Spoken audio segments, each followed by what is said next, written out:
पिता सदा ही अपने संतान के सुख की कामना करते हैं, उनके भविष्य की चिंता करते रहते हैं। इसी कारणवश सदा ही अपने संतानों के भविष्य का मार्ग स्वयं निश्चित करने का प्रयत्न करते रहते हैं। जिस मार्ग पर पिता स्वयं चला है, जिस मार्ग के कंकड़ पत्थर को स्वयं देखा है, मार्ग की छाया, मार्ग की धूप को स्वयं जाना है, उसी मार्ग पर उसका पुत्र भी चले, यही इच्छा रहती है। हर पिता की निस्संदेह उत्तम भावना है ये। किंतु ये 3 प्रश्नों के ऊपर विचार करना हम भूल ही जाते हैं। प्रथम प्रश्न, क्या समय के साथ प्रत्येक मार्ग बदल नहीं जाते? क्या समय सदा ही नई चुनौतियों को लेकर नहीं आता? तो फिर बीते हुए समय के अनुभव नई पीढ़ी को किस प्रकार लाभ दे सकते हैं? दूसरा प्रश्न, क्या प्रत्येक संतान अपने माता पिता की छवि होता है? संतानों को संस्कार तो अवश्य माता पिता देते हैं, किंतु भीतर की क्षमता तो ईश्वर देते हैं। तो जिस मार्ग पर पिता को सफलता मिली है, विश्वास है उसी मार्ग पर उसकी संतानों को भी सफलता और सुख प्राप्त होगा। तीसरा प्रश्न, क्या जीवन के संघर्ष और चुनौतियां लाभकारी नहीं होती? क्या प्रत्येक नया प्रश्न एक नए उत्तर का द्वार नहीं खोलता? तो फिर संतानों को नए नए प्रश्नों, संघर्षों और चुनौतियों से दूर रखना, क्या ये उनके लिए लाभ करना कहलाएगा या हानि पहुंचाना? अर्थात जिस प्रकार संतान के भविष्य का निर्माण करने के बदले उसके चरित्र का निर्माण करना श्रेष्ठ है, वैसे ही संतानों के जीवन का मार्ग निश्चित करने के बदले उन्हें नए संघर्षों के साथ जूझने के लिए मनोबल व ज्ञान देना क्या अधिक लाभदायक नहीं होगा? स्वयं विचार कीजिए।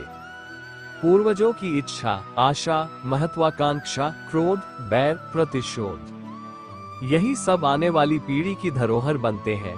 माता पिता अपनी संतानों को तो देना चाहते हैं समस्त विश्व का सुख, पर देते हैं अपनी पीड़ाओं की संपत्ति, देना चाहते हैं अमृत, पर साथ ही साथ विष का घड़ा भी भर देते हैं।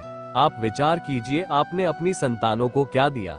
आज तक अवश्य ही प्रेम, ज्ञान, संपत्ति आदि दी है, पर क्या साथ ही साथ उनके मन को मैल से भर देने वाले पूर्व कर्म नहीं दिए? अच्छे बुरे पूर्व निर्धारित की व्याख्या नहीं दी? व्यक्ति का व्यक्ति के साथ, समाजों का समाजों के साथ, राष्ट्र का राष्ट्र के साथ संघर्ष क्या इन्हीं पूर्व ग्रहों से निर्मित नहीं होते? हत्या, मृत्यु, रक्तपात क्या इन्हीं पूर्व ग्रहों से नहीं जन्मते? अर्थात माता पिता अपनी संतानों को जन्म के साथ मृत्यु का दान भी देते हैं, प्रेम के प्रकाश के साथ साथ घृणा का अंधकार भी देते हैं, और अंधकार मन का, हृदय का हो या वास्तविक हो, उसे केवल भय प्राप्त होता है। केवल भय। स्वयं विचार कीजिए। मनुष्य का स्वभाव है कि वो स्वयं अपने परिवार एवं अपनी संतानों को अधिकतम सुख प्राप्त हो, ऐसी इच्छा रखता है। इसी कारण से हम सदा श्रम और कष्ट से अंतर रखते हैं, विश्राम और सुविधाओं को बढ़ाने का प्रयास करते हैं। स्वयं अपने जीवन का विचार कीजिए, क्या ये सत्य नहीं कि हम अपनी संतानों के लिए सदा ही विश्राम और सुविधा का आयोजन करते हैं? पर क्या कभी सोचा है, केवल विश्राम से क्या लाभ प्राप्त होता है? केवल सुख और सुविधा जिसे प्राप्त होगी, उनका जीवन कैसा होता है?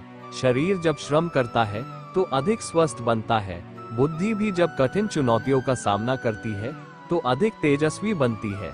ये हम सबका अनुभव है, पर हम शायद ये भूल जाते हैं कि मन और आत्मा को जब कठिनाइयां प्राप्त होती है तब वे भी अधिक बलवान होती है। अर्थात जब भी हम अपनी संतानों को श्रम और दुख से दूर रखने का प्रयास करते हैं, क्या वास्तव में उनके सुख का मार्ग बंद नहीं कर देते? स्वयं विचार कीजिए। संतानों के भविष्य को सुख से भरने का प्रयत्न करना, यही हर माता पिता का प्रथम कर्तव्य होता है, जिन्हें आप इस संसार में लाए हैं और जिनके कर्मों से ये जगत आपका भी परिचय पाएगा। भविष्य में उनके भविष्य के सुख की योजना करने से अधिक महत्व और हो भी क्या सकता है? किंतु सुख और सुरक्षा क्या ये मनुष्य के कर्मों से प्राप्त नहीं होते? माता पिता के दिए हुए अच्छे या बुरे संस्कार, उनकी दी हुई योग्य अथवा अयोग्य शिक्षा, क्या आज के सारे कर्मों का मूल नहीं? संस्कार और शिक्षा से बनता है मनुष्य का चरित्र। अर्थात माता पिता अपनी संतानों का चरित्र बनाते हैं, किंतु फिर भी अधिकतर माता पिता अपनी संतानों का भविष्य सुरक्षित करने की चिंता, उनका चरित्र निर्माण का कार्य भूल ही जाते हैं। वस्तुतः जो माता पिता अपनी संतानों के भविष्य की चिंता करते हैं, उनकी संतानों को कोई लाभ नहीं होता, किंतु जो माता पिता अपनी संतानों के भविष्य की नहीं, उनके चरित्र का निर्माण करते हैं, उन संतानों की प्रशस्ति समस्त संसार करता है। स्वयं विचार कीजिए। एक ही गुरु के पास शिक्षा प्राप्त करने वाले सारे शिष्य एक समान विद्या प्राप्त नहीं कर पाते। सारे शिष्य गुरु की बातें सुनते हुए अवश्य दिखाई देते हैं, उनकी पूजा करते हुए दिखाई देते हैं, किंतु एक समान विद्या प्राप्त नहीं कर पाते। क्या कभी विचार किया है ऐसा क्यों होता है?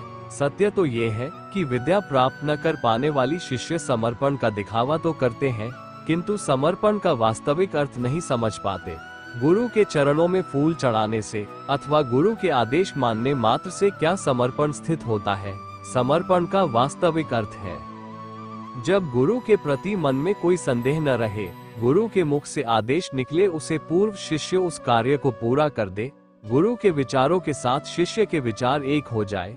शिष्य जब तक अपने गुरु में ब्रह्मा विष्णु महेश इनके रूप ना देखे, तब तक उसका समर्पण सत्य नहीं। वास्तव में समर्पण किसी कार्य का नाम नहीं, समर्पण तो हृदय की भावना और मन की स्थिति का नाम है। अर्थात हमारे अज्ञान में क्या दोष केवल हमारे मन का नहीं, स्वयं विचार कीजिए। ज्ञान प्राप्ति सदा ही समर्पण से होती है, ये हम सब जानते हैं, किंतु समर्पण का वास्तविक महत्व क्या है? क्या हमने कभी विचार किया? मनुष्य का मन सदा ही ज्ञान प्राप्ति में विभिन्न बाधाओं को उत्पन्न करता है। कभी किसी अन्य विद्यार्थी से ईर्ष्या हो जाती है, और कभी पढ़ाई हुई पाठों पर संदेह हो जाता है, और कभी गुरु द्वारा दिया हुआ दंड मन को अहंकार से भर देता है। क्या ऐसा नहीं होता? ना जाने कैसे कैसे विचार मन को भटकाते हैं, और मन की इसी अयोग्य स्थिति के कारण हम ज्ञान प्राप्त नहीं कर पाते। मन की योग्य स्थिति केवल समर्पण से निर्मित होती है। समर्पण मनुष्य के अहंकार का नाश करता है। ईर्ष्या, महत्वाकांक्षा आदि भावनाओं को दूर कर हृदय को शांत करता है और मन को एकाग्र करता है। वास्तव में ईश्वर की सृष्टि में न ज्ञान की मर्यादा है और न ज्ञानियों की। गुरु दत्तात्रेय ने तो गाय और स्वान से भी ज्ञान प्राप्त कर लिया था। अर्थात विषय ब्रह्म ज्ञान का हो या जीवन के ज्ञान या गुरुकुल में प्राप्त होने वाले ज्ञान का, उसकी प्राप्ति के लिए गुरु से अधिक महत्व है उस गुरु के प्रति हमारा समर्पण। क्या ये सत्य नहीं? स्वयं विचार कीजिए।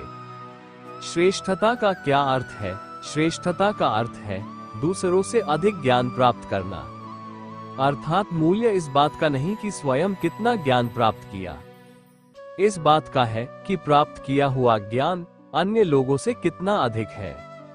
अर्थात श्रेष्ठता की इच्छा ज्ञान प्राप्ति को भी एक स्पर्धा बना देती है, और स्पर्धा में विजय अंतिम कब होती है? कुछ समय के लिए तो श्रेष्ठ बना जा सकता है, किंतु सदा के लिए कोई श्रेष्ठ नहीं रह पाता। फिर वही असंतोष, पीड़ा और संघर्ष जन्म लेता है। किंतु श्रेष्ठ बनने के बदले यदि उत्तम बनने का प्रयत्न करें तो क्या होगा? उत्तम का अर्थ है कि जितना प्राप्त करने योग्य है वो सब प्राप्त करना, किसी से अधिक पाने की इच्छा से नहीं, मात्र आत्मा की तृप्ति हेतु कुछ प्राप्त करना। उत्तम के मार्ग पर किसी अन्य से स्पर्धा नहीं होती, स्वयं अपने आप से स्पर्धा होती है। अर्थात उत्तम बनने का प्रयत्न करने वाले को देर अवेर सारा ज्ञान प्राप्त हो जाता है, बिना प्रयत्न के ही वो श्रेष्ठ बन जाता है। किंतु जो श्रेष्ठ बनने का प्रयत्न करता है वो श्रेष्ठ बने या ना बने उत्तम कभी नहीं बन पाता है। जब जब मनुष्य के सामने कोई विकट स्थिति आती है तो मनुष्य ईश्वर से प्रार्थना करता है, ईश्वर के समक्ष याचना करता है कि वो स्थिति से उभरे। किंतु इस प्रार्थना का वास्तविक रूप क्या है? क्या ये हमने कभी विचार किया? प्रार्थना का अर्थ है अपनी सारी आशंकाएं, सारी चिंताएं, सारे संकल्प विकल्प, अपनी सारी योजनाएं ईश्वर के चरणों पर रख दे। अर्थात अपने कर्म का फल क्या होगा इसकी चिंता ना करके धर्म के अनुरूप कर्म करना, ईश्वर की योजना को अपनी नियति मानना, यही प्रार्थना है। किंतु ईश्वर की योजना को समझ पाना क्या संभव है? वो योजना हमारे कार्यों के परिणाम के रूप में प्रकट होती है सदा ही। किंतु यदि कोई कर्मों का ही त्याग कर दे, क्या वह प्रार्थना है? वास्तव में कर्म की जीवन है और फल के प्रति मोह ना रखना ही सच्ची प्रार्थना है। जो प्रार्थना कर्म में बाधा बन जाए, मनुष्य को कार्य ही न करने दे, वो प्रार्थना है या पराजय? स्वयं विचार कीजिए।